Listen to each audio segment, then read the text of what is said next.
177वा श्लोक आपण पाहतोय. तुटेना फुटेना कदा देवराणा, चळेना ढळेना कदा दैन्य राणा, कळेना कळेना सदा लोचनासी, वसेना दिसेना जगी मी पणासी.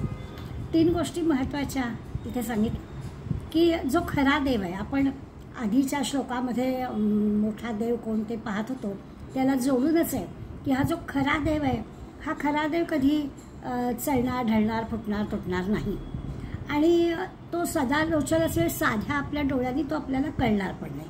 कळेना कळेना सदा लोचन असेल. भगवंतांनी अर्जुनाला सुद्धा दिव्य दृष्टी दिली तेव्हा खरा देव कळला. त्यामुळे आपल्या साध्या डोळ्यांनी दिसणारी गोष्ट नाही आहे. ही दुसरी गोष्ट या श्लोकात सांगितली.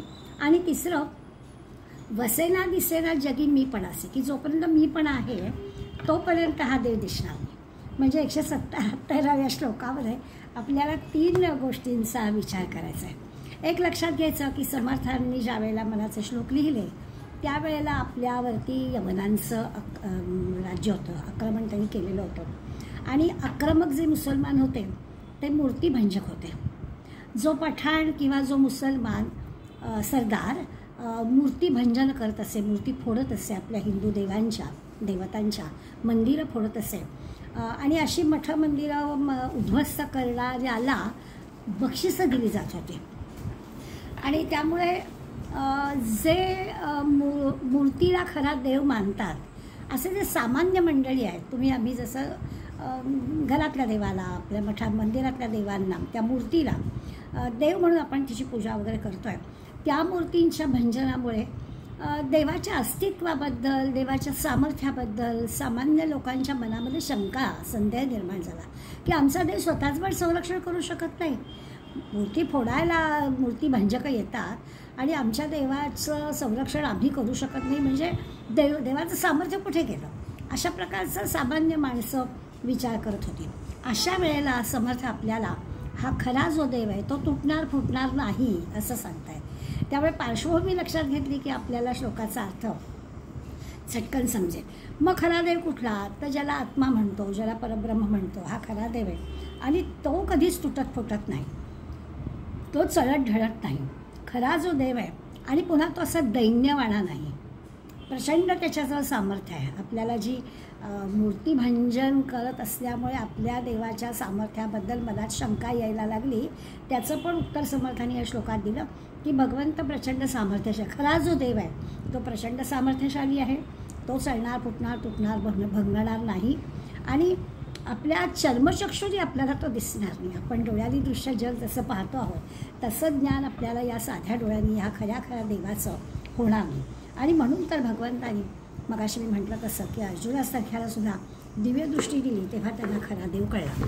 आता अशा 2 गोष्टी कळल्या. आणि तो कळत नसायला जसे आपले सामान्य डोळे पुरेसे नाहीत तशी दुसरी एक गोष्ट समर्थ या श्लोकात शेवटच्या वेळेस सांगतात की जोपर्यंत अहमपणा आहे तोपर्यंत हा देव कळणार नाही.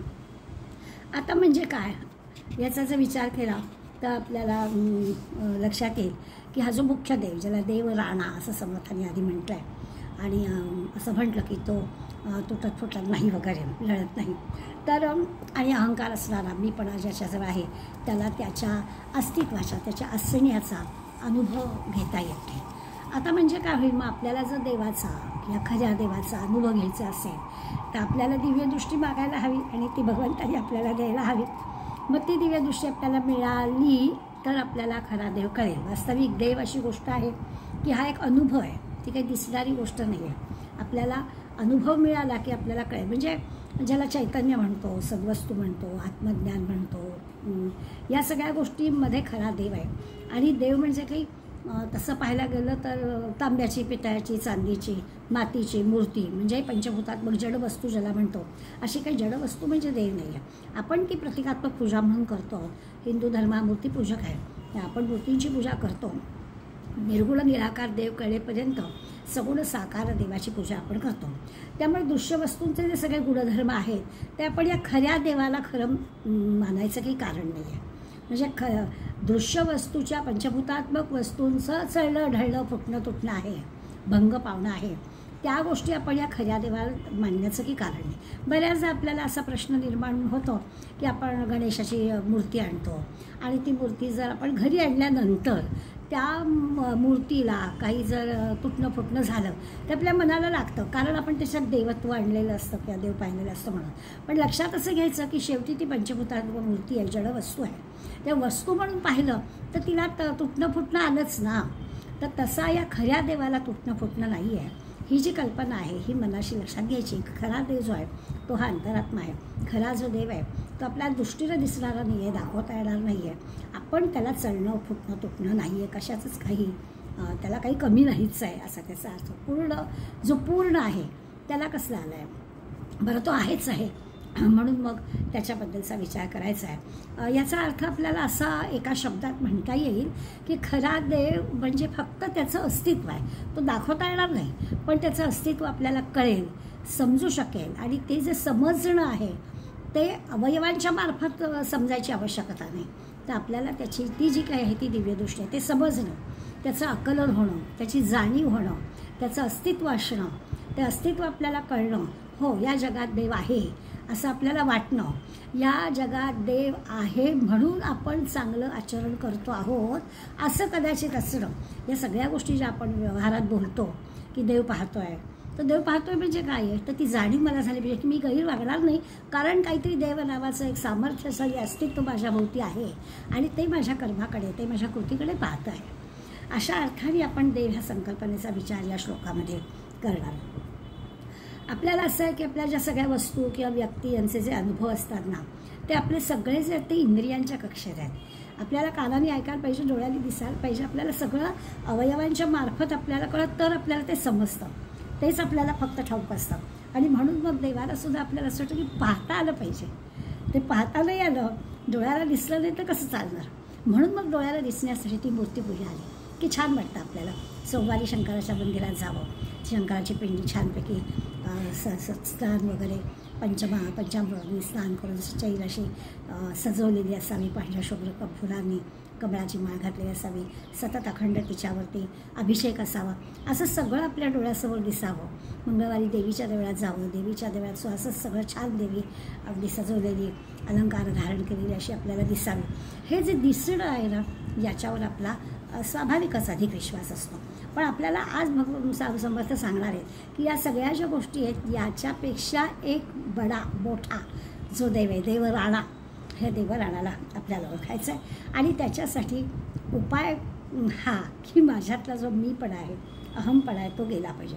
त्याशिवाय की देवाचं अस्तित्वाची खरी ओळख आपल्याला होणार नाही. आता देवाचं अस्तित्व आपल्याला भासलं याचा अर्थच असा आहे की ते जर कळलं तर मीपणा राहणार नाही. मीपणा असेपर्यंत त्याचं अस्तित्व कळणार नाही. एकदा का त्याचं अस्तित्व आपल्याला कळलं की अहंकार गेला असं लक्षात येईल. म्हणून देव असा तो जो देव आहे तो पाहण्यासाठी असं आत उतरावं लागतं, आत उतरावं लागतं, असं बाहेरून नाही. या इंद्रियाला नाही दिसणार. आत उतरलं, इंद्रियाला सगळ्यांना आत नेलं की मग आपल्याला त्या देवाची ओळख होईल. त्यासाठी थोडं अगदी विवेकाने विचारपूर्वक हे देहबुद्धीचं जे पांघरलं आहे ना ते आपल्याला बाजूला करावं लागेल. म्हणजे मग आतला हा जो खरा देव आहे त्याची ओळख आपल्याला होईल. आणि मग लक्षात असं येईल की आत वळवलं आणि आतला देव आपण ओळखलं की मग देव बघायला गेलो देव होऊनही ठेलो असं जे संत सांगतात त्याचा अर्थ आपल्याला कळेल की काही फरकच नाही आहे. माझ्यातच ते चैतन्य आहे, माझ्यातच तो देव आहे. त्याच देवाला फक्त ओळखायचं आहे. त्या देहबुद्धीचं पांघरून बाजूला केलं, अहंकार बाजूला केला की जो खरा देव आपल्याला परिचयाचा होता, त्याच्या अस्तित्वाची आपल्याला जाणीव होते. तो जो देव आहे त्या देवाला पाहायचं असं समर्थ सांगतात. आता ही जी काही एक मनाची अवस्था आहे आणि ही मनाची अवस्था येण्यासाठी आपल्याला काय करायला लागतं, तर भारतीय संस्कृतीमध्ये उपासनेसाठी म्हणून आपण ही मूर्तीपूजा स्वीकारली. मी आत्ता म्हटलं तसं की प्रत्येक तिथीला आणि प्रत्येक वाराला देव आहे आणि त्या देवाची पूजा म्हणजे मूर्तीपूजा आपण करतो. ती मूर्तीपूजा आपल्या धर्माने स्वीकारलेली आहे.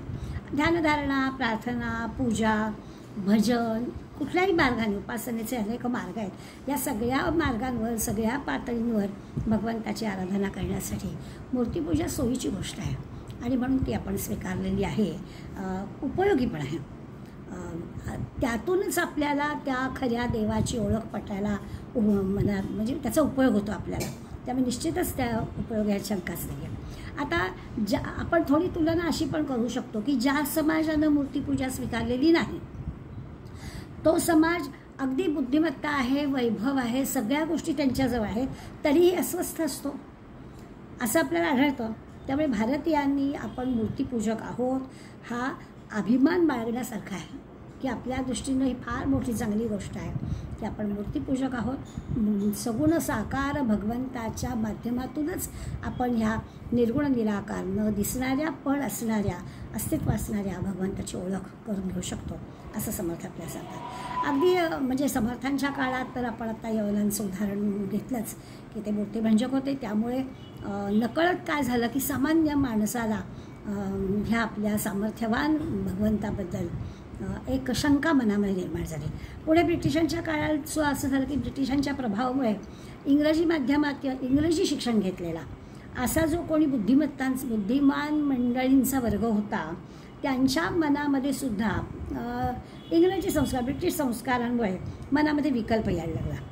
म्हणजे मग आपण त्याच्यातून प्रार्थना समाज, ब्राह्मो समाज असे जे की निर्माण झाले.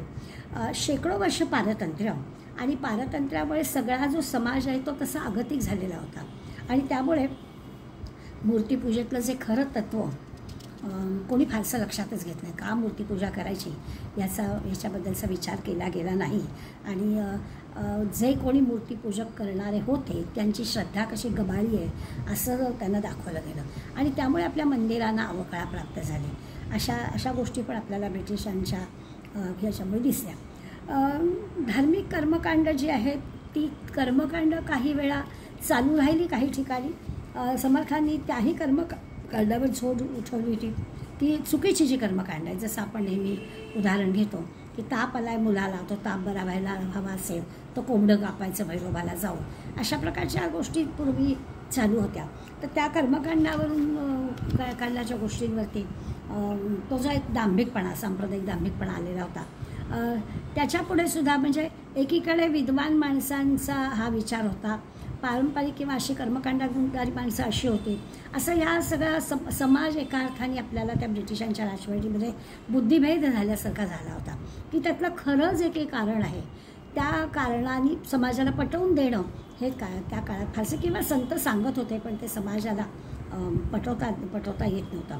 अशी एक थोडीशी चिंताजनक वाटणारी परिस्थिती होती.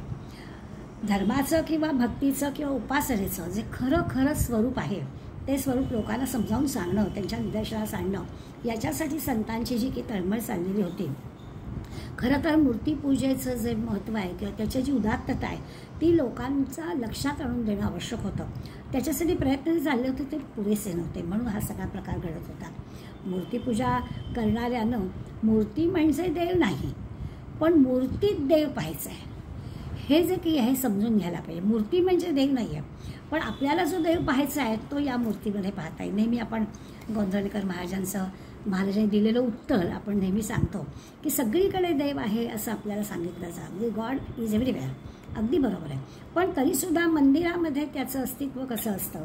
घरातलं जे आपण देवाच्या पूजेसाठी जी जागा जो काही कोणाला जी काही खोली जी काही जागा आपण केलेली असते त्या ठिकाणचं जे देवाचं अस्तित्व आहे त्या देवाच्या अस्तित्वाशी आपण का जोडले गेलेलं असतो जास्त तर त्याचं कारण महाराजांनी छान पटकन दिलं. एका माणसाने म्हणजे विचारलेलं होतं की असं कसं देव जर सगळीकडे तर इथेच का मत आहे, गोंधळल्याच्या रामाला या असं का तुम्ही म्हणता, सगळीकडे देव आहे गोंधळल्याच्याच रामाला या असं का. तर महाराजांनी दिलेलं उत्तर आपल्याला सगळीकडे उपयोगी पडतं. महाराज म्हणाले की गाडीची बॅटरी आपल्या घरातल्या मीटरवरती चार्ज होते का तर नाही होत. घरातल्या मीटरची पॉवर कमी असते, त्याला ह्याच्यातच न्यावं लागतं, वर्कशॉपमध्येच न्यावं लागतं, तिथेच गाडीची बॅटरी चार्ज करता येते.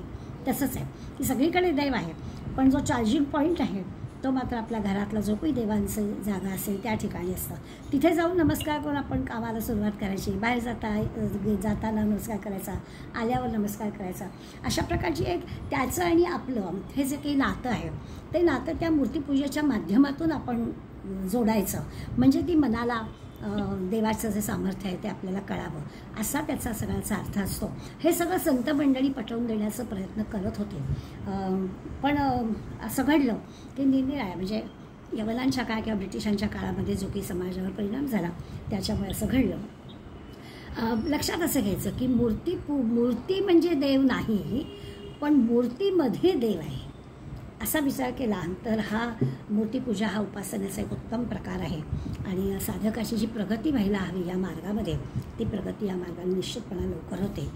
पण त्याच्यासाठी जे भगवंताचं शुद्ध स्वरूप आहे ना, ते लक्षात घ्यायला हवं. त्याच्यासाठी 4थ्या ओळीमध्ये समर्थ आपल्याला सांगतात की जो मीपणा आहे, अहमपणा आहे, तो विवेकानं दूर करता आला पाहिजे. हा देहबुद्धीचं पांघरून दूर करता आलं पाहिजे, याचा अर्थ आपल्याला कळेल. आता देवाचं जे खरं स्वरूप आहे ते आपल्याला जाणायला हवं. म्हणजे उपासना करताना त्या मूर्तीमध्ये देव पाहायचा आहे. मूर्ती म्हणजे देव नसलं तरी मूर्तीत आपल्याला देव पाहायचं आहे. असं पाहिलं की आपल्याला पहिल्या 3 ओळींचा अर्थ अगदी पटकन कळेल की त्या मूर्तीला तुटणं फुटणं असे नाही, पण देवाला त्या मूर्तीत असणारं जे तत्त्व आहे त्या देवतत्वाला तुटणं फुटणं नाही आहे, ते काही चढत ढळत नाही आहे. आणि मग असं जे खऱ्या देवाला असा जो दैन्यवाणा शब्द वापरला समाधी, हा दीनपणा कधीच येत नाही. तुटणं फुटणं मूर्तीला येतं ना, खऱ्या देवाला हे असं तुटणं फुटणं नाही आहे. ह्याचाच अर्थ त्याला हे दीनवाणे पण येत नाही, त्याला हे दैन्य पण येत नाही, तो आहेच आहे. म्हणजे सदा सर्वदा तो अखंड पूर्ण असाच तो आहे. त्याचं जे व्यापकत्व आहे ते व्यापकत्व स्थिर आहे, ते कमी जास्त होण्याचा संभवच नाही आहे. आपण मूर्तीचं आवाहन आणि विसर्जन करतो, खरं आहे. आपण गणपतीच्या घरोघरी गणपती आणतो, तर मूर्ती आणल्यावर तिच्यामध्ये देवत्व आणतं, मूर्तीचं ते आवाहन झालं आणि मग दुसऱ्या दिवशी गुरुजींनी दिलेल्या अक्षदा आपण वाहिल्या की नंतर तिचं त्या मूर्तीचं विसर्जन करतो. या सगळ्या मागे हीच कल्पना आहे. तर त्या वेळापुरतं आपण ते सगळं करतो. आता जर का अवतारी पुरुषांच्या बाबतीमध्ये आपण धरलं की रामाचा अवतार झाला, कृष्णाचा अवतार झाला, बुद्धाचा अवतार झाला, हे शरीर धारण करून आपल्याकडे आले. देवत्वाला म्हणजे रामकृष्ण देव आहेत आणि ते शरीर धारण करून आपल्याकडे त्यांनी अवतार घेतला. आता अवतार घेण्यासाठी शरीर धारण केल्यामुळे कालांतराने ती शरीर नष्ट झाली. मानवी अवतार धारण केल्यामुळे स्वाभाविकच झालं की त्याला मर्यादा आली. जन्म झाला म्हणजे त्याला मृत्यू आला. मग आता त्यांची मंदिरं आहेत. या मंदिराच्या बाबतीत पण आपल्याला असंच म्हणता येईल की शेवटी त्या पाषाणाचं मंदिर आहे, संगमरवराचं मंदिर आहे, जे काही आहे त्या मंदिराला निर्मिती आहे. काही काळ ते नष्ट होणार आपण अनुभवलं आहे की बाबरांनी रामाचं अयोध्येतलं मंदिर पाडलं, राम मंदिर. मग स्वाभाविकच रामभक्तांनी ती बाबरी मशीद पाडली. आता आपण ते राम मंदिर पुन्हा उभारलं. हे सगळं मंदिराच्या बाबतीमध्ये, मूर्तीच्या बाबतीमध्ये होऊ शकतं. पण सगळ्या समाजाच्या मनामध्ये जो राम आहे त्याला धक्का लागण्याचं कारणच नाही आहे. त्याला धक्का लागण्याची हिंमतच कोणाची नाही आहे. आणि म्हणूनच त्यानंतरचा जो आपल्या देशामध्ये रामाबद्दलचा जो काही आपण एक विशेष हा पाहिला, त्याचं कारण काय की मुख्य देव जो आहे त्याला धक्का लागणारच नाही. त्या मुख्य देवाच्या बाबतीमध्ये प्रतिमांमध्ये काही होईल ते स्वाभाविक आहे, परंतु अंतःकरणात असणाऱ्या त्या देवाला चळणं ढळणं नाही हे आपल्याला सहज कळेल. छान श्लोक आहे, आपल्याला सहज लक्षात येणार आहे. समर्था शेवटच्या ओळीमधल्या त्या अहंकार शब्दाचा मात्र आपल्याला विचार करायला पाहिजे की शोधणाऱ्याला ते देवाचं घर सापडेल. म्हणजे हे जे की आत देव आहे आणि तो आपल्याला शोधायचा आहे, तर त्याला शोधावं लागेल. म्हणजे कसं शोधायचं? जागा ठरलेला आहे, पत्ता मिळालेला आहे, फक्त समजून घ्यायचं आहे की तो आत आहेच आहे. म्हणून आता आपल्या अयोध्येच्या राम मंदिराच्या वेळेत कळलं की आपल्या प्रत्येक भारतीयाच्या मनामध्ये तो राम आहेच. त्याला धक्का लागलेलाच नव्हता, कारणच नव्हतं काही. फक्त त्याचं जे काही कारण होतं ते कारण बाजूला झालं आणि सगळ्यांच्या हृदयात असणारा राम हा आपल्याला ओळखता आला. म्हणजे याचा अर्थ आपण लक्षात घेऊया की शोधणाऱ्याला देवाचं म्हणजे अहंकाराने शोधलं तर नाही मिळणार, किंवा असं काही असू शकत नाही, असा विचार केला तर नाही होणार. परंतु तो बाजूला केला अहंकार, हा जो बुद्धिवादपणा वगैरे, आणि खरोखर प्रत्येकाच्या अंतरंगामध्ये भगवंताचं अस्तित्व आहे असं मानलं तर आपल्याला हे कळेल. म्हणजे अहंकाराचं समर्पण झालं तर आपल्याला हे कळेल आणि मग त्या मूर्तीच्या पूजेतला आनंद आपल्याला जास्त घेता येईल. अहंकार बाजूला केला आणि मग त्या मूर्तीत भगवंत आहे असं जर आपण क्षणभर असं समजून घेतलं तर मग आपल्याला तो आनंद मिळेल. मग आपल्याला मंदिरात गेल्यावर बरं वाटतं, मग आपण घरातल्या देवाची पूजा केल्यावर आनंद होतो. मग ते काम म्हणून आपण करत नाही, कारण त्या मूर्तीतला देव आपल्याला ओळखता येतो. म्हणजे मग असं काय म्हणायचं, एक खरं तर असं आहे की पूजा करतो म्हणजे काय, तर पूजेकरता लागणारं सगळं जे काही वस्तू आहे त्या सगळ्या त्याच्याच. आपण नेहमी उदाहरण घेतो की आपलं खरं काहीच नसतं. पूजेकरता लागणारी जी सामग्री आहे ती सगळी सामग्री भगवंतानीच निर्माण केलेली असते. अगदी फुलं असू दे, पाणी असू दे, प्रसाद असू दे, सगळं काही आहे ते भगवंता. मग त्याला द्यायचं आहे काय, तर खरं तर संत आपल्याला असं सांगतात की त्याला त्याच्याजवळ जे नाही ते त्याला द्यायचं. कुणालाही असं असं आपण कोणाला काही वस्तू देतो तर त्याला ती वस्तू आवडेल, किंवा त्याच्याजवळ ती नाही आहे ती आपण देऊया असं आपल्याला वाटतं, त्याला ती घेतली वस्तू तर आवडेल. तसं भगवंताला आपण काय द्यायचं, भगवंताला पत्रम पुष्पम फलम तोयम आपण देतो ते सगळं त्याचंच आहे, आपलं काय आहे. तर भगवंताचं मन असं मानायचं की ते भगवंतानी सगळ्या भक्तांना देऊन टाकलं आहे, मग आपलं मन त्याला द्यावं. याचाच अर्थ असा आहे की आपला अहंकार बाजूला, आपलं अंतःकरण जे आहे ते भगवंताशी जोडून टाकावं की आपल्याला खरा भगवंत काय तो कळला, असा त्याचा अर्थ. याला अहंकार घालवून टाकणं असा समर्थ आपल्याला सांगतात. खरं तर आपण असं आहे की अलीकडलं जग आपलं असं आहे की आपण सगळेजण असं वागतो आहे की आपल्याला असं वाटतं की पैशाच्या बळावर मी काही पण करू शकते.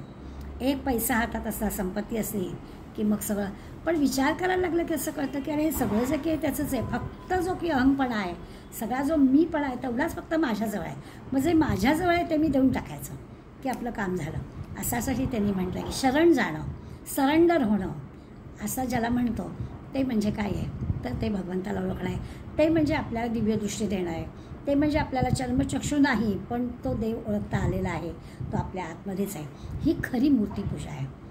अशा प्रकारचा विचार सांगितला. 178व्या म्हणजे पुढल्या श्लोकामध्ये जया मानला देव तो पूजित आहे, म्हणजे ज्याला जो देव आवडतो तो स्वाभाविकच त्या देवाची पूजा करत असतात ना.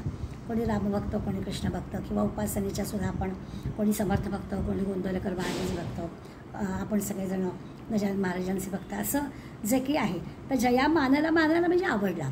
जया मानला देव तो पूजित आहे, ज्याला जो आवडतो त्या देवाची पूजा जो तो करतो. परिदेव शोधून कोणी न पाहे, पण तरी खरा देव कोणीच शोधत नाही. ज्याला जो आवडतो त्याला ते मानतात, त्याची पूजा करतात, बरोबर आहे, पण खऱ्या देवाचा शोध कोणी करत नाही. जगी पाहता देव कोट्यानुकोटी, कोटी कोटी देव आहे, 33 कोटी देव आहे असं म्हटलं जातं. असंख्य देव आहेत. जया मानवी भक्ती जे तेची मोठी, पण ज्याला ज्याची भक्ती आवडते ती तो श्रेष्ठ मानतो. हे व्यवहारामध्ये दिसणारी गोष्ट समर्थांनी या श्लोकामध्ये वर्णन केली की उपासना करणारे, खरं तर जर उपासनाशास्त्र याचा आपण विचार केला तर आपल्याकडे 3 प्रकारचे लोक असतात ना, सत्व रज तम असं म्हणतो. हे 3 स्वभावाची मंडळी असतात. प्रत्येकाला आपापल्या स्वभावानुसार स्वाभाविकच त्या म्हणजे सात्विक माणसाला कोणता देव आवडेल, राजस माणसाला कोणता आवडेल असं आपल्याला पाहता येतं. आणि त्याप्रमाणे तो आपापल्या आवडीच्या देवाची, आपल्याला आवडणाऱ्या उपासना म्हणजे मूर्तीची किंवा आपल्याला भावणाऱ्या संतांची पूजा करतो, त्याचं वाचन करतो, चरित्र वाचतो, कथा सांगतो, असं सगळं त्या व्यक्तिपरत्वे हे वेगळं वेगळं असू शकतं. किंवा एकदा आपण ते निवडलं की त्याला काय आवडतं, त्या देवाला काय आवडतं ते आपण त्याला अर्पण करतो. खरं आहे, माझी मुलगी लहान होती आणि टी व्हीवरती रामाची दर रविवारी रामकथा ऐकायचे. एकदा घरामध्ये अळकुड्या उकडल्या होत्या आणि ते असं ते गिळगिळीत लागतं हाताला, तर मला नको म्हणत, हे नाही मी खाणार. आणि सहज बोलता बोलता मी म्हटलं, ते राम वनवासात होते ना, हेच खायचं आहे, ह्यालाच म्हणतात वनात मिळणाऱ्या ते कंदमुळं, त्याबरोबर ते आवडायला लागलं. तर ही जी गंमत असते मोठी की आपला जो देव आहे त्या देवाला जे आवडतं ते लगेचच आपल्याला आवडायला लागतं, किंवा जे देवाला आवडतं ते आपल्याला त्याला द्यायचं असतं. असं जे होतं तर असा माणूस विचार करायला लागतो. आपल्यासारखं सगळं म्हणजे आपण जसे तसं, कुणाला काय आवडतं कुणाला नाही, तसं देवाचं पण आवड निवड आहे असं माणूस मानायला लागतो. आणि म्हणून मी तामस वृत्ती असं म्हटलं आणि क्षणभर मनात असं आलं असेल की मग तामस माणसाला जे आवडतं तो देवाला, हो बरोबर आहे, खरंच आहे. तामस माणसं ही मद्य आणि काय ह्या गोष्टी देवाला अर्पण करतात. आम्ही नर्मदा परिक्रमेला गेलो होतो तेव्हा कालभैरवाच्या मंदिरामध्ये पाहिलं, समोर जे आपण दक्षिणा ठेवायला तबक ठेवलं जातं, तिथे सिगरेट ठेवलेली आम्हाला दिसली. म्हणजे कदाचित असं पण असेल की व्यसनाचा त्याग करायचा म्हणून ती देवाला देऊन टाकायची. पण म्हणजे असं तामस वृत्ती असणारी मंडळी, हेतू काय असेल तो ज्याचा त्याला माहिती, पण असं करतात. बरं, समाजात सध्या ज्या गोष्टी प्रचलित आहेत असं आपण म्हणूया, तर आपल्याला थोडं आश्चर्यच वाटतं की पूर्वीच्या काळी कसं होतं की वैदिक देवता होत्या, त्या वैदिक देवता लोकप्रिय होत्या. मग पुढे पुढे पौराणिक देवता आल्या, त्या लोकप्रिय झाल्या. मध्यंतरी असं झालं की म्हणजे परधर्मातली, आता जसं मगाच्या श्लोकात मी आपल्याला म्हटलं की यवनांचं राज्य होतं, ब्रिटिशांचं राज्य होतं, तर त्याचाही परिणाम आपल्यावर झाला की किती हिंदू लोकंसुद्धा पीराला भजणारे होते किंवा किती हिंदू लोकंसुद्धा मेरीच्या मंदिरामध्ये जाणारे होते. असा समाजमनामधला हा सगळा गोंधळ होता. आपल्याकडे काही कमी देव होते नाही, समर्थ सांगतातच आहे, कोट्यानुकोटी देव होते आपल्याकडे. असं असूनसुद्धा ह्या दुसऱ्या धर्मातल्या लोकांचा परिणाम आपल्या समाजावर झालेला आपल्याला दिसला. आणि हे सगळं पाहून समर्थ तर काय राष्ट्रप्रेमी संत होते ना, त्यामुळे अशा समर्थांनी तर राष्ट्रावरच्या धर्मावरच्या प्रेमाने असणाऱ्या संतांना किती वाईट वाटलं असेल ह्याची कल्पना आपण करू शकतो की असं एवढं सगळं असताना आमची मंडळी अशी पीराला भजायला जातात. त्यामुळे सामान्य माणसाला खरा देव कोणता हे समजणं आवश्यक आहे, ते समजून द्यायला हवं. ह्याच्यासाठी ही तळमळ या श्लोकामध्ये समर्थांनी व्यक्त केली असं आपल्याला दिसेल. म्हणजे मूर्तीपूजेमागची जी खरी भूमिका होती, ती खरी भूमिका लुप्त झाली, कळलीच नाही लोकांना. सामान्य लोकांना हा सगळा तत्त्वज्ञानाचा आधार कदाचित नसेल कळला, पण कर्मकांड किंवा सांप्रदायिक काही अशा दुराग्रहाच्या गोष्टी असं होतं. त्यामुळे देवघर होतं, पण त्याला जे काही एक असं सामर्थ्याचं स्वरूप यायला हवं होतं त्याच्याऐवजी अवकाळ पसरत होती. म्हणून आमचे देव सोडून मंडळी दुसरीकडे जात होती. किंवा एक असं पंचायतनाची पूजा म्हणजे समन्वयाची पूजा अशी एक पद्धत त्यावेळी होती, पण तीही दृष्टी नाहीशी झाली होती. नुसत्या देवांच्या मूर्तींची संख्या वाढत होती, कुलपरंपरा लोकांच्या मनामध्ये होती. काही आणलेले असलेले असे तीर्थक्षेत्रात गेलं की तिथून आणलेले अशा अनेक गोष्टी घरामध्ये देवघरामध्ये असायच्या. किंवा अनेक संप्रदाय आपल्याकडे होते, निरनिराळे नव शकून किंवा कुलधर्म, कुलाच्या अशा अनंत गोष्टी आपल्याकडे होत्या. तर त्याप्रमाणे त्यांच्या देवाची जी संकल्पना होती ती संकल्पना लोकांच्या मनामध्ये होती, पण त्याला असं जे ठोस तत्वविचार हवा होता किंवा त्याच्यातून जे काही आपल्याला सामर्थ्य हवं आहे, खरा देव बघायचा आहे, याची जी काही आवश्यकता होती ती समाजाला कोणी समजावून देऊ शकलं नाही किंवा जे कोणी सांगणारे होते त्यांचंही कमी पडलं. दुसरं असं झालं की निरनिराळे अगदी मातीचे, रेशमाचे, धातूचे, चांदीचे, दगडाचे, सोन्याचे असे जे काही विविध प्रकार देवांचे होते, आपापल्या ऐपतीप्रमाणे किंवा आपापल्या आवडीप्रमाणे त्यांच्या पूजा व्हायला लागल्या. आणि मग कुठल्या देवाला काय लागतं हे पण लोकांनीच ठरवलेलं. अगदी शंकराला म्हणजे बेलाचं पानच पाहिजे आहे किंवा विष्णू म्हटलं की त्याला तुळसच पाहिजे, अशा ज्या सगळ्या गोष्टी होत्या. किंवा शाकंभरी देवी आहे की तिला एवढ्या भाज्या पाहिजे किंवा इतके काय वडे घालण्याचाच नैवेद्य पाहिजे, पुरणपोळीचाच नैवेद्य, असं प्रत्येक देवाच्या काही ज्या काही गोष्टी आहेत या सगळ्या गोष्टींचा एक अवडंबर माजवलं गेलं आणि तसंच ते त्या दिवसाला लागतं जणू काही, अशी एक पद्धत सुरू आहे. त्याच्या मागचं जे तत्त्व होतं किंवा सायन्स होतं ते मात्र कोणी विचारात फारसं घेतलं गेलं नाही. जे कोणी बुद्धिवादी होते, बुद्धिवंत होते, त्यांनी ही गोष्ट म्हणजे जसं आता आपण नुकतेच वडपूजा झाली तर आपण आता आपल्याला शून्यपणानं सगळ्या गोष्टी कळल्या की अरे वडाच्या झाडाची पूजा का केली असेल, त्या यमदेवांना किंवा त्या मृत्यूला अडवण्याचं काम ह्या सावित्री कसं केलं असेल. तर खरंच त्या वडाच्या झाडाखाली 24 तास प्राणवायू होता.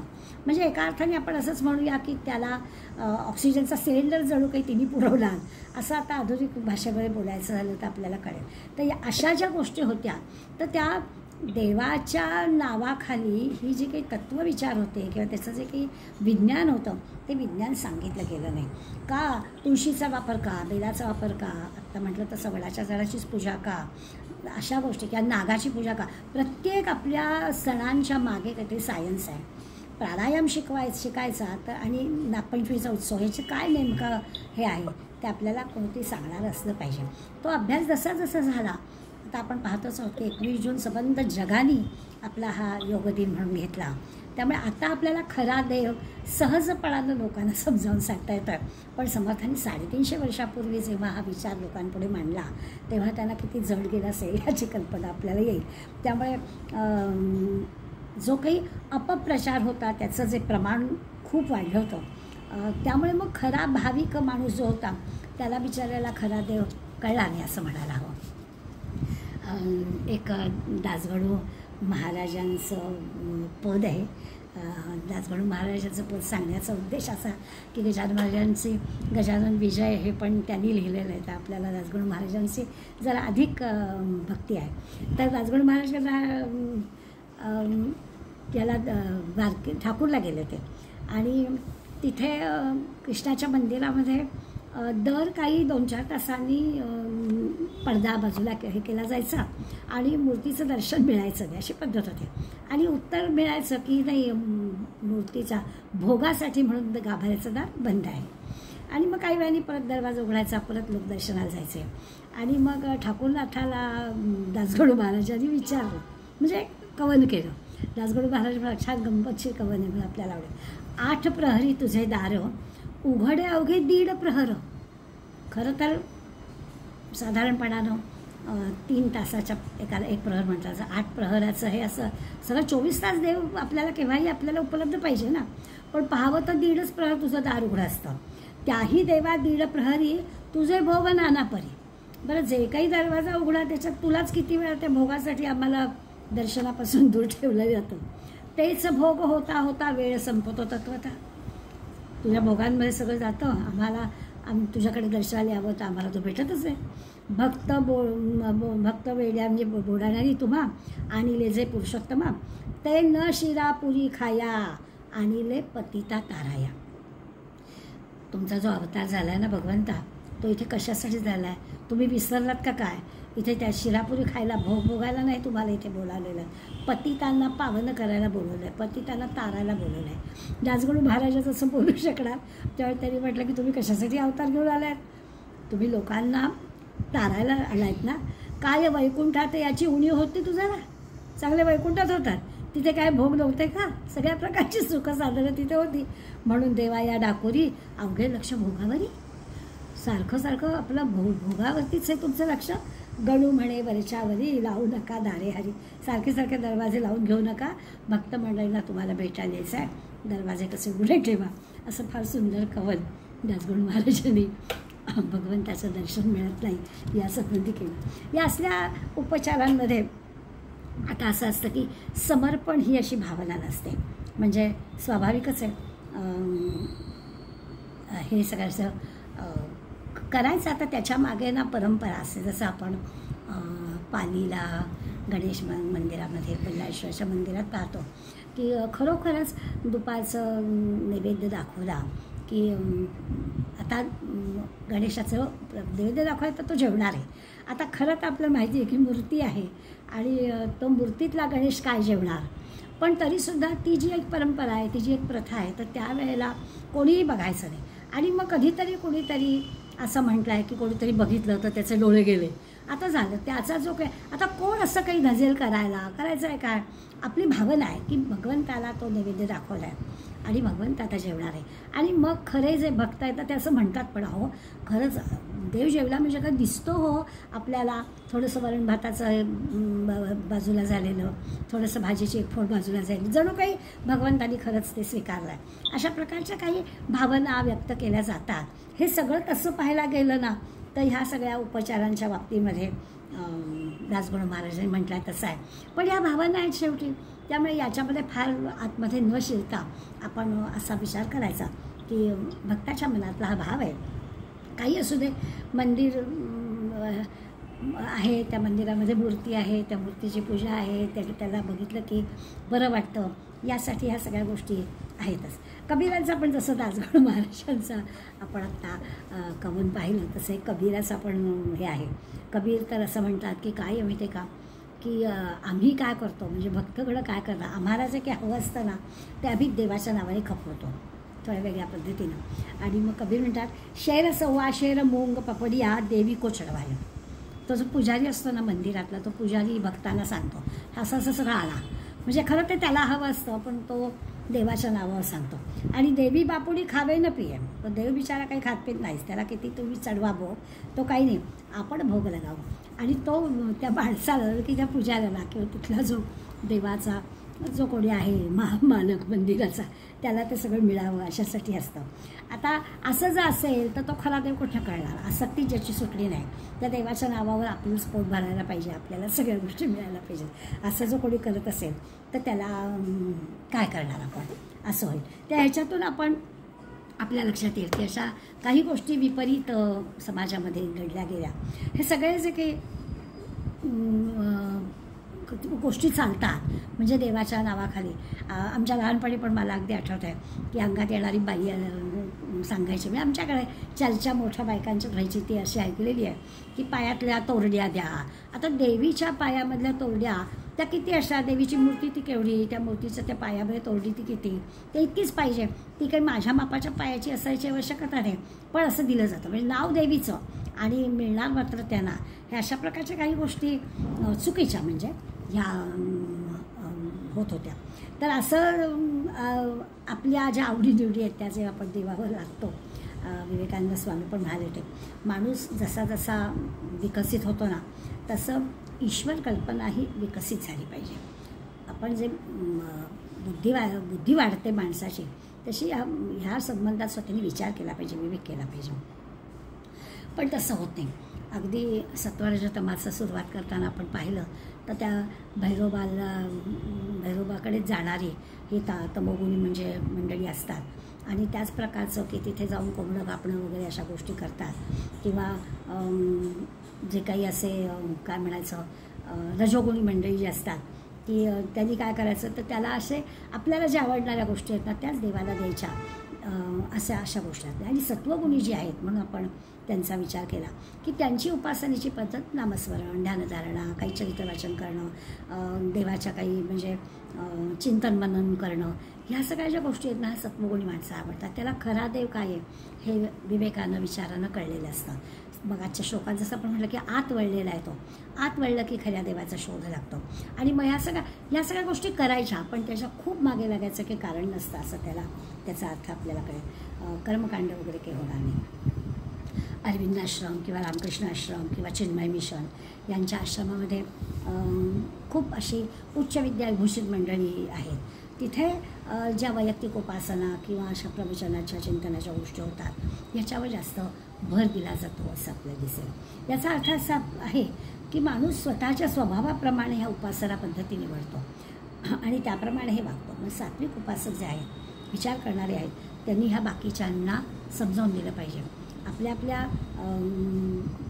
वासनेप्रमाणे ह्या गोष्टी करून चालत नाही असा समर्थांच्या सांगण्याचा अर्थ आहे. पुढला जो 180वा श्लोक आहे ना, त्या 180व्या श्लोकामध्ये त्यांनी असं म्हटलं. खरं या श्लोकामध्येच आपल्याला आणखीन एक गोष्ट दिसेल की जर का आसक्ती सुटायला हवी असेल तर आपण देवाला जे अर्पण करतो आहे त्या काय अर्पण करायचं. मगाच्या श्लोकात अहंकार सोडून द्यायला सांगितलं, इथे पण आपल्याला आसक्ती सुटावी असा विचार केला पाहिजे.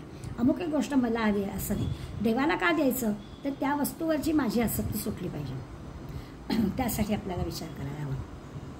म्हणजे मग असं ना पुष्कळ मंदिरांमधून दर्शनासाठी वेगळी लाईन किंवा वेगळे जास्त पैसे घेऊन वेगळ्या रांगेतून त्यांना लवकर दर्शन, अशा गोष्टी आपण हे करतात. पुजारी आपल्याला काही सांगत असतात किंवा आणखीन कुठे गेलं की इथे एकादशी करा, इथे एवढे पैसे ठेवा, तिथे थोडे पैसे ठेवा. देव असं काही करत नाही.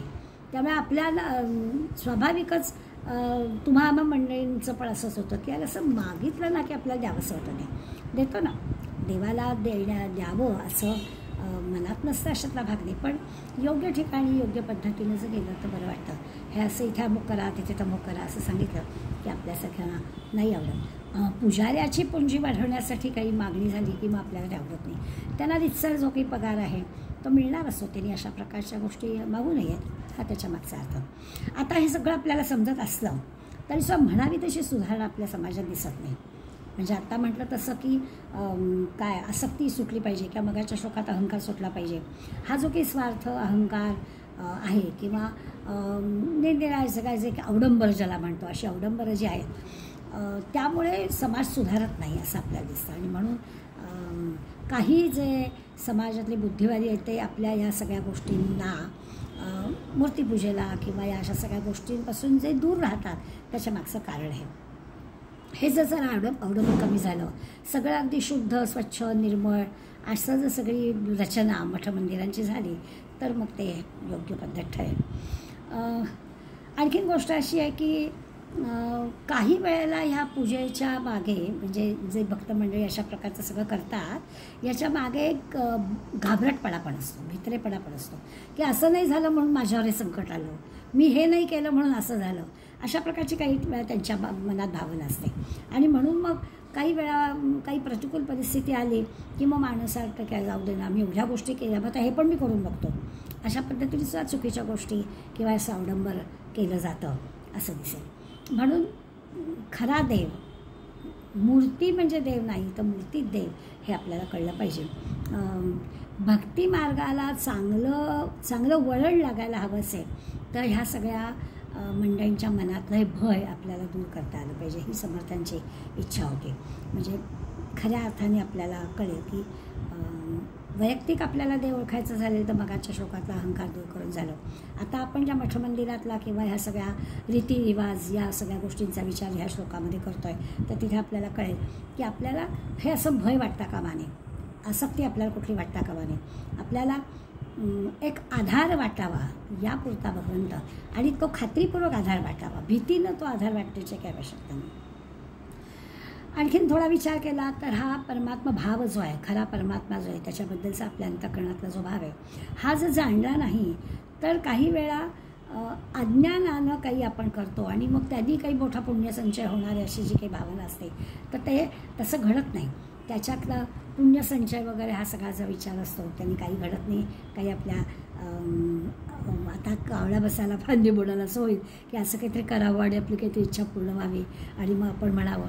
पण खरं सगळं असं आहे की उपासनेचे शेवटी देवा भक्त अखंड भेटी, हे उपासनेचं वर्म आपल्याला कळणार नाही. तर ती खरी उपासना केली पाहिजे तर आपल्याला तो अंतरातला देव कळेल. खऱ्या अर्थानं जे भगवंताचं व्यापकपण आहे, सगळीकडे तो कसा आहेच आहे हे कळेल. आपल्या भक्तीच्या अज्ञानाचा जो दोष आहे तो पण आपला दूर व्हायला पाहिजे. भक्ताला दृश्य गोष्टींमध्ये जसं जेवढं प्रेम आहे, जेवढी आसक्ती आहे, जेवढं त्याला ते महत्त्व वाटतं असं सगळ्या प्राणीमात्रांबद्दल प्रेम वाटणं, सगळ्या प्राणीमात्रांबद्दल देखील कौदय भगवंत आहे, त्याच्यामध्ये ते आत्मतत्व आहे, त्याच्यामध्ये चैतन्य असं वाटणं, हे ते आपल्याला समजून घेणं एवढाच त्याच्या मागचा अर्थ आहे. देवाला पंचपक्वान्नांचा नैवेद्य दाखवतील नाही अशातला भाग नाही, कारण तो देवाला नैवेद्य आहे. किती आपल्याला संतांच्या चरित्रातले हे प्रसंग माहिती आहेत. पण दारात आलेला जर कोणी असेल उपाशी माणूस आणि त्याला जर तर तेव्हा मात्र आम्ही देणार नाही असं नाही चालत. त्याच्यातला पण देव आपल्याला ओळखता आला पाहिजे. म्हणजे भक्तीला असं संकुचित करायचं नाही आहे. मूर्तीमध्ये देव पाहायचा बरोबर आहे, पण त्या म्हणजे घरातली लहानगी बाळं उपाशी ठेवायची कारण नैवेद्य दाखवायचे जेवण नाही असं नाही करत. मग ती घरातली आजी सांगते की काही नाही, देवाला वाटीत नैवेद्य दाखवा आणि खा. असं जे आपण करतो तर तो विचार सांगते की उपासना करायला हवी, हे सगळं करायला हवं, पण त्याच्या मागे कुठलंही अवडंबर असू नये, अज्ञान असू नये, भय असू नये, या गोष्टी ते आपल्याला सांगतात. 179व्या श्लोकामध्ये तिन्ही लोक जेथून निर्माण झाले तया देवरायाचे कोणी न बोले, जगी थोरला देव तो चोरला असे, गुरुवीण तो सर्वताही न दिसे. अजून खरा देव आणि मूर्तीतला देव याबद्दलच विचार चालला आहे. तिन्ही लोक म्हटलं आहे. तिन्ही लोकेचा अर्थ सगळं त्रैलोक्य ज्यांनी निर्माण केलं आहे, स्वर्ग मृत्यू पाताळ, या तिन्ही लोक निर्माण करणारा जो आहे त्याला त्याचा शोध कोणी घेतली, त्या ईश्वराचा शोध कोणी घेत नाही. म्हणजे तो देवांचा देव आहे, ब्रह्मा विष्णू महेशांचा पण देव, असा जो देव आहे त्याला शोधला पाहिजे. आता तो कसा आहे, तो सूक्ष्मपणामुळे गुप्त आहे, तो आपल्याला दिसत नाही आहे. कसा दिसेल तर त्यांनी स्पष्टपणा सांगितलं, गुरुवीण तो सर्वथाही न दिसे. सद्गुरू आपल्याला तो दाखवून देईल, सद्गुरू ती आपल्याला दृष्टी देईल, त्याच्याखेरीज आपल्याला दिसणार नाही. म्हणजे या श्लोकामध्ये महत्त्वाचे 2 गोष्टी सांगितल्या की हे समजायला हवं असेल तर आपण मोठ्या ज्ञानाच्या फुशारक्या मारू, एवढ्या ग्रंथांचा अभ्यास करू, तेवढ्या ग्रंथांचा अभ्यास करू, यांनी मला तो खरा देव दिसेल का, तर नाही, सद्गुरू विण तो सर्वथाही न दिसे. सद्गुरू तो आपल्याला निश्चितपणानं दाखवेल आणि तो आपल्याला दिसेल. कुठे तो चोरला गेला किंवा कुठे तो लपला आहे. चोरला असे जगी थोरला देव चोरला असे, तो चोरला म्हणजे काय, तो लपला आहे. नेमका कुठे हा थोरला देव लपला आहे? तो जो त्रैलोक्याला निर्माण करणारा आहे तो कुठे नेमका लपला आहे? तिन्ही लोक जिथून निर्माण झालेले आहेत तो कुठे आहे? आता ही जी काही म्हणजे खरं तर कुठलीही घटना आहे त्या घटनेचा विचार करायचा झाला तर त्या घटनेच्या स्थळाचा, कालाचा, कारणाचा माणूस विचार करतो, बरोबर आहे. आता ह्या विश्वाच्या कारणाचा विचार करायचा आहे. मग विश्वाच्या कारणाचा विचार करता हे विश्व निर्माण कोणी केलं आणि ते ज्यांनी कोणी निर्माण केलं आहे त्याला आपल्याला शोधलं पाहिजे. मग ज्याला हा विचार मनात आला त्याला चैन पडला नाही, खरंच ह्या सगळ्याची निर्माता कोण असं वाटेल. म्हणजे अखेर या विश्वाचं मूळ नेमकं कुठे आहे? खरा जो सच्चित आनंद ईश्वर हा जो काही आहे त्याचं नेमकं ठिकाण कुठलं आहे हे शोधणं असं खरं तर पहिल्या 2 ओळीमध्ये सांगतात. आता सामान्य माणूस की एवढी बुद्धी विश्वाच्या मुळाशी वगैरे जाण्यासाठी वापरत नाही. तो आपला जे काही रितसर चाललेला आहे दैनंदिन गोष्टी त्याच्यामध्ये तो आनंदी असतो, खुश असतो. ह्या जगाच्या मुळाशी या विश्वाची निर्मिती कोणी केली आणि तो विश्वाची निर्मिती करणारा तो जो काही परमश्रेष्ठ परमात्मा आहे त्याला शोधावं असा विचार काही त्याच्या मनात नसतो. तो काही आपली बुद्धी एवढ्यासाठी वापरत नाही. छोट्या जे काही सामान्य गोष्टी असतील त्याची काय कारणं असतील ते सुद्धा शोधायला त्याला खरं म्हणजे फार कष्ट पडतात. तर तो एवढ्या मोठ्या विश्वाच्या निर्मिती करणाऱ्या भगवंताला शोधण्यासाठी कशाला आपली बुद्धी खर्च करेल? स्वाभाविकच आहे. याचा अर्थ पण असा आहे की हे सगळं करायला जी चिकाटी लागते, जी साधना लागते, हे सगळं सामान्यांजवळ नसतं. खूप काही करावं लागतं, त्याशिवाय काही ह्या मोठ्या गोष्टी करणार नाही. त्या ब्रह्मा विष्णू महेशाला कोणी निर्माण केलं किंवा हे सगळं विश्व निर्माण करणारा तो भगवंत नेमका कुठे आहे, तो त्रैलोक्याचा स्वामी जो कोणी आहे तो शोधायचा आहे. हा विचार सगळ्यांना जमणार नाही आहे. सगळे काही ध्रुव नाही, सगळे काही प्रल्हाद नाही, सगळे काही नचिकेत नाही. ज्यांनी कोणी हा शोध लावलेला आहे त्याच्यावरती विश्वास ठेवून आम्ही मान्य करून टाकतो सामान्य म्हणजे हा त्याचा अर्थ. आता नेहमीच्या जीवनामध्ये असं जे आपल्याला काही दृश्य घटना, दृश्य गोष्टी असतात त्याची कारणं आपल्याला दिसतात. बरं समजा कधी आपल्याला प्रत्यक्ष दिसलं नाही तरी देखील आपण ते समजेल, लक्षात येईल, कोणीतरी आपल्याला समजून सांगेल. प्रत्येकजण काही सूक्ष्मात शिरण्याचा प्रयत्न करत आहे. जसं आपण विजेवरती चालणाऱ्या आपल्या घरातल्या सगळ्या यंत्रांच्या बाबतीत म्हणतो की ही सगळी यंत्र आपण वापरतो, पण त्या यंत्रामध्ये की ती तयार कशी झाली किंवा ती बिघडली तर आता काय करायचं यासंबंधी आपल्याला विचार करण्याचं काही कारण नसतं. आपल्याला त्याचा वापर करता आला आणि तो वापर सुखावा आहे यासाठी आपल्याला त्याच्या सूक्ष्मात शिरणं जाईल. त्या सूक्ष्मात शिरण्याची बुद्धी सामान्यपणानं सगळ्यांच्यामध्ये नाही आणि ते अनाकलनीय पण आहे. तसंच आहे, ईश्वर सूक्ष्म आहे, त्याला समजून घ्यायचं असेल तर त्याच्यासाठी बुद्धी सूक्ष्म हवी आणि अशी सूक्ष्म बुद्धी संतांजवळ असते. त्यामुळे संतांजवळ ती असणारी जी काही बुद्धी आहे, ती असणारी जी विद्या आहे ती विद्या संपादन करायची असेल तर त्या संतांचं शिष्यत्व करायला हवं. म्हणून तरी आपल्याला म्हटलं की सद्गुरूशिवाय ही गोष्ट आपल्याला कळणार नाही. मग सद्गुरूंनी कष्ट केलेले आहेत, श्रम केलेले आहेत, सूक्ष्मता त्यांच्या बुद्धीला आहे, त्यांनी देव शोधलेला आहे. रामकृष्ण परमहंस स्वामीजींना असं म्हणाले की हो मी कालीदेवतेशी बोलतो, तुला पण मिळेल. असं जेव्हा ते म्हणाले की त्यांना कालीमातेचं दर्शन होतं, कालीमाता त्यांच्याशी बोलते, मग सद्गुरूंनी त्यांना हे सगळं सांगितलं आणि मग खरोखरच त्याचं दर्शन स्वामीजींना झालं. म्हणून समर्थ आपल्याला या अर्थानं सांगतायत की काय केलं पाहिजे. तर तुम्हाला सद्गुरूंचं हे सांगू शकते. उपनिषदामध्ये कथा आहे, यापूर्वी पण कदाचित कथा सांगितली असेल, आठवण करून देते. कारण हा जो काही थोरला देव आपल्याला शोधायचा आहे आणि आता सद्गुरू आपल्याला तो देव शोधून देतील असं सांगितलेलं आहे.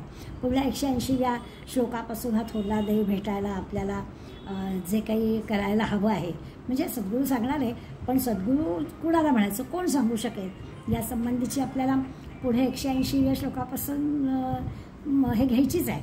पण त्याच्यासाठी आपल्याला त्या कथेची आठवण करून देते की वरुणाचा पुत्र भृगू अत्यंत बुद्धिमान होता, जिज्ञासू होता आणि आपल्या वडिलांकडेच अगदी शिष्यवृत्तीनं ह्या सगळ्या गोष्टी तो शिकत होता. आणि एक दिवस तो आपल्या वडिलांना म्हणाला की मला ना ब्रह्म काय आहे ते सांगा. म्हणजे एका अर्थाने आपण जो थोरला देव म्हणतो आहे तो काय आहे हे सांगा असं त्यांनी आपल्या वडिलांना म्हणजे वरुणाला म्हटलं. तेच त्याचे सद्गुरू पण आहेत, तेच त्याचे वडील पण आहेत. त्या वडील म्हणाले की बाळा हे सगळं जे दिसणारं भासणारं विश्व आहे ना ते ज्याच्यामुळे उत्पन्न झालेलं आहे तोच आहे ब्रह्म, तेच आहे ब्रह्म. हे जे दृश्य जग तुला दिसतं आहे ते ज्याच्या आश्रयाने राहत आहे, ते ज्याच्यामुळे निर्माण झालेलं आहे ते म्हणजे ब्रह्म आहे. आणि ते निर्माण पण त्यांनीच केलं आहे, त्याच्या अस्तित्वामुळेच ते आपल्याला दिसतं आहे आणि त्याच्यातच ते लय पावणार आहे, याला ब्रह्म म्हणतात. आता हे काही त्याला भृगूला कळलं नाही. त्यामुळे मग ते म्हणाले की असं आहे की तू तपश्चर्या केलीस ना, साधना केलीस ना, तर तुला हे कळेल, स्वतः तू जाणून घे. आणि त्याप्रमाणे भृगूनं तपश्चर्या करायला सुरुवात केली. विचार करत होता की खरा हे काय आहे, हे सगळं कोणी निर्माण केलं. आणि मग त्यांनी क्रमाक्रमाने आपल्याला जे काही वाटलं ते वरुणाला येऊन हे म्हणजे ब्रह्म, हे म्हणजे ब्रह्म असं सांगायला सुरुवात केली. हळूहळू त्याला ज्ञान झालं. आणि ते होताना त्याच्यामध्ये झालेली प्रगती आपल्याला कळेल की तो प्रत्येक वेळेला सांगायचा की हो मला कळलं की हे म्हणजे ब्रह्म. मग परत वरून सांगायचं नाही अजून नाही तुला कळलं, परत जा. असं करता करता एक दिवस तो आलाच नाही. आणि तो जेव्हा आलाच नाही तेव्हा वरून आता तुला ब्रह्म कळलं. म्हणजे जे शब्दामध्ये सांगताच येत नाही आहे ते जाणीवेतल्या रूपातच आहे. हे जे सच्चित आनंद, हे जे ब्रह्माचं स्वरूप आहे ते त्याला अनुभवायला आलं. मग हे म्हणजे ब्रह्म, हे म्हणजे ब्रह्म सांगितलं आहे. कारण ब्रह्म म्हणजे समजा काय, ब्रह्म म्हणजे म्हटलं झाडं, तर कसं शक्य आहे, झाड पण वेगळं ब्रह्म पण वेगळं. ब्रह्म म्हणजे म्हटलं की हिमालय पर्वत वेगळा आणि ब्रह्म पण वेगळा असं थोडंच आहे. त्यामुळे कितीही जरी ब्रह्म म्हणजे काय ह्याच्या गोष्टी दिल्या तरीसुद्धा ब्रह्माची जाणीव, सच्चित आनंद, हे जे काही ब्रह्माचं स्वरूप आहे त्याचा अनुभव त्या वरुणाला आला, भृगूला आला. आणि भृगूला आल्यानंतर तो आलाच आपल्या वडिलांकडे हे सगळं सांगायला. याचा अर्थ त्याला ते ब्रह्म काय ते कळलं. अशी उपनिषद गोष्ट सांगतात. आपला जो देव ओळखायचा आहे तो असाच आहे.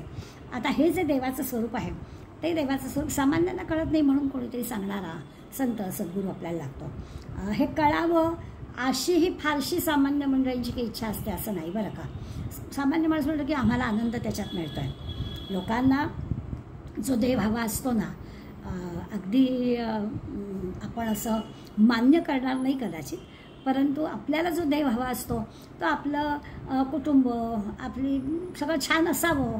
अगदी आपण कितीही जरी वाढवलं ना आपलं हे, तरी फार तर देश इथपर्यंत जाऊ की आमच्या देशापर्यंत, म्हणजे आमच्या नुसत्या कुटुंबाला सुखी ठेवणे, आमचा भारत देश सुखी ठेव.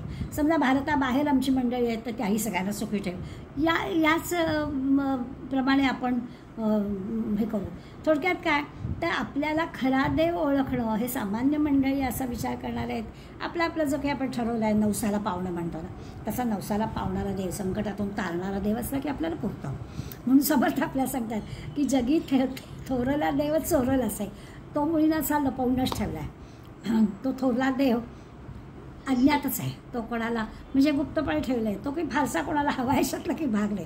लोकांना देव एवढाच हवा असतो की बाबा मला आनंदात सुखा ठेव, माझ्यावर काही संकट आणू नको, एवढं ठेवलं की आम्हाला पुरेसं आहे. अशा प्रकारचं एक देवाबद्दलची कल्पना सामान्य आपली असते.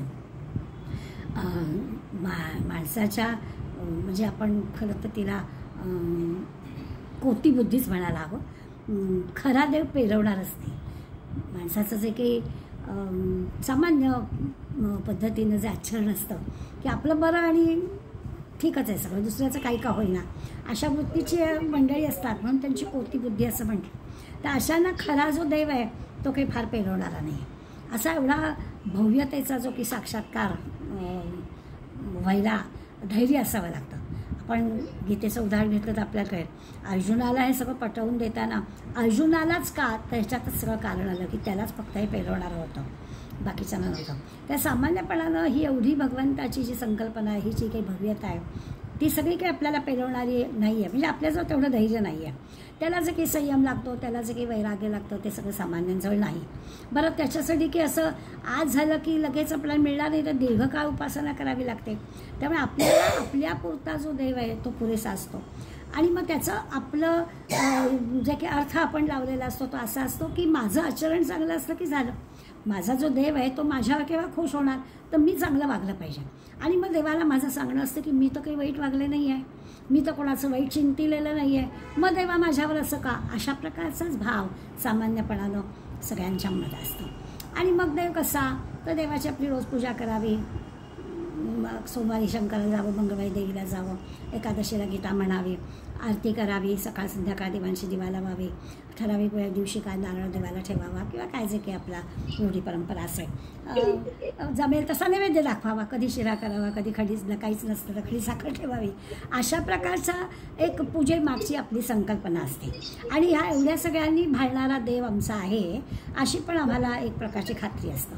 मग एवढं झालं की झालं, आमचा देव आमच्यावर खुश आणि आम्ही आमच्या देवावर खुश.